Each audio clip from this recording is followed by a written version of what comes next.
Is it wrong to be self-reliant? It's a very good question. Particularly in our society, in our culture, um, it is common to be self-reliant, self-dependent, dependent on yourself. Um, and we have to look at that from a Christian perspective. We have to look at it from a biblical perspective to see, is there anything wrong with that? Well, first, I'd like you to consider this. If you are declaring yourself to be self-reliant, you're actually saying that you are not dependent on any other source or any other person, any other thing, that you are able to manage your life by the power that is present within your own self. Realistically, that is absolutely untrue. We know that. I'm just sitting here thinking about how many other things and how many other people I rely on from a day-to-day basis. We are so reliant on people and on other things that it is actually habitual, and we're not even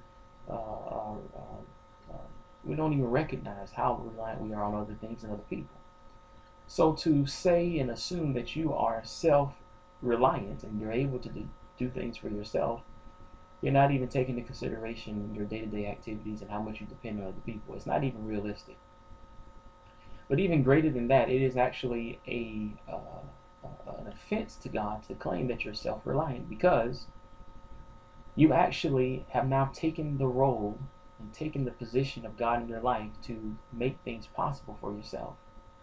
Not only have you dismissed the need for love, the need for compassion, the need for relationship, the need for success and community, but you've now said, I don't need God. I don't need God to assume a position or a role in my life. I can fulfill that role for myself, and I need nothing else. That's actually what we're saying whenever we're saying that we are self-reliant. We're actually saying that we're God's. And is it possible? What do you think about this? Is it possible for you to be a God? Is it possible for you to be your own God?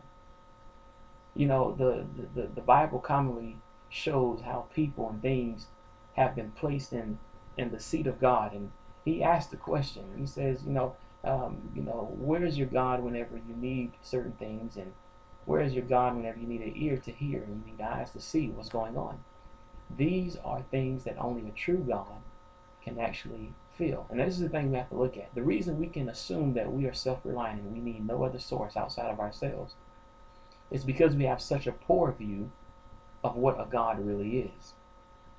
Whenever you can degrade the essence of a God to a human frame, then it is obvious that you don't understand who God is and what he's really like. So the job of the Christian is to inform the world on the magnitude and the magnificence of who God really is, so that they can understand that there's no way I can be that. There's no way I can do what he does. I want you to think about it this way. Every day a miracle is performed. Every day. Every day that you've lived, a miracle is performed, because the sun comes up, it lights the sky, it goes back down, the moon comes, the stars come, they light the sky according to God's design, his will. All these things happen without the invention or the cooperation of man's intelligence or ability, because it's just the way things go. It's the way that God established the world to operate. But the fact of the matter is this: we rely on so much that we take no notice to them, and then we take the credit for it. We take the credit for what normally happens and what has always happened before we got on the earth, before we even got on the scene. We take the credit for it because we don't understand and we don't appreciate the magnificence of this God that is declared through the Bible.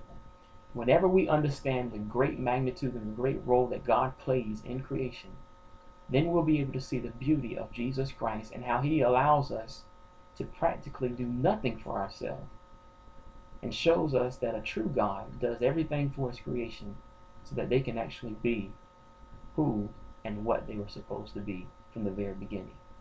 Fact of the matter is, no matter what we've done or what we try to do, there's no stopping God, because he's indeed God and we are mere creatures.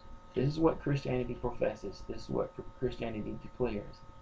And whenever we look down deep in our souls, we'll have to acknowledge that this is the absolute truth.